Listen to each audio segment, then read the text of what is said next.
경찰상 의무행 확보수단, 행정상 의무행 확보수단에 경찰 강제와 경찰법이 있다고, 경찰벌이 있다고 말씀드렸습니다. 경찰벌 안에는 경찰 형벌과 경찰 질서벌이 있어요.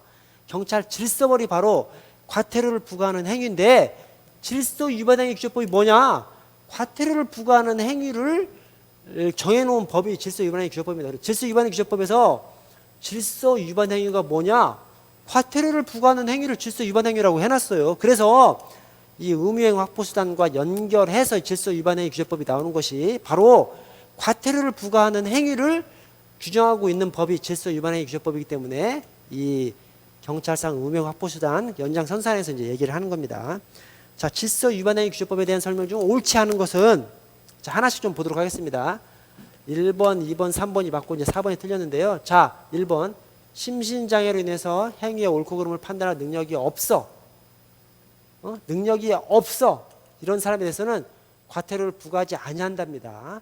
부과하지 아니할 수 있다가 아니라 아니한다. 부과하지 아니한다. 이렇게 해놨고요. 자, 판단 능력이 미약한 사람은 어떻게 되죠?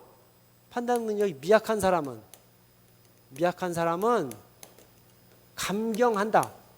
깎아주는 거죠. 깎아주는데 깎아줄 수 있다가 아니라 그냥 깎아준다. 감경한다. 이렇게 표현하고 있습니다. 그래서 능력이 없어. 판단할 능력이 없으면 과태료를 부과하지 아니하고, 그 판단할 능력이 미약하면 감경한다. 이렇게 좀 규정을 두고 있습니다.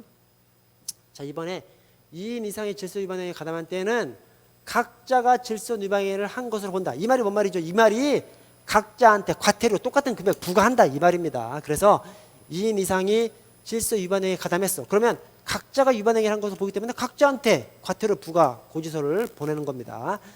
자, 하나의 행위가 둘 이상의 질서 위반행위에 해당했어. 이게 뭐죠?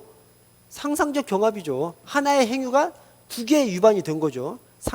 실체적 경합이 아니라 상상적 경합이기 때문에 이때는 그 과태료를 합하는 것이 아니라 가장 중한 과태료를 부과하는 거죠. 상상적 경합이니까. 상상적 경합이라고 생각하시면 뭐 딱 그냥 떨어집니다.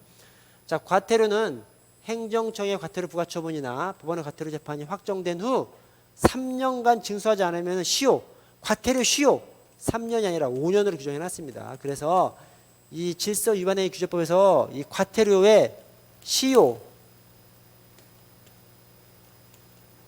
제척기간 전부 다 5년으로 해놨습니다. 그래서 시효는 뭐고 제척기간은 뭐냐?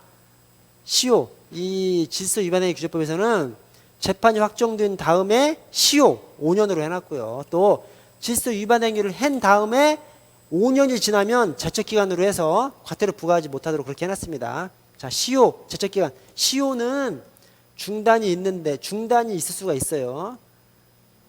이 시효와 제척기간이 어떤 차이인지 자꾸 물어보시는 분들이 있어서 제가 좀 설명을 좀 드리면, 시효는 시효의 중단이라는 제도가 있습니다. 그래서 뭐 해외에 나갔다든가 이러면 시효가 중단되는 것이 있지 않습니까? 그래서 그렇게 시효라는 것은 중단 제도가 있는데 제척기간은 중단 제도가 없고요. 그 다음에 시효는 자기가 주장해야 됩니다. 이익을 받는, 시효로 인해서 이익을 받는 사람이 주장해야 되지만 제척기간은 판사가 알아서 제척기간 판단해 줘야 돼요. 그래서 누가 주장하지 않더라도 판사의 의무로서 판단을 해야 되는 것이 제척기간입니다. 어쨌든 질서 위반행위 규제법에서는 시효권 제척기간과 똑같이 5년으로 규정을 해놨습니다.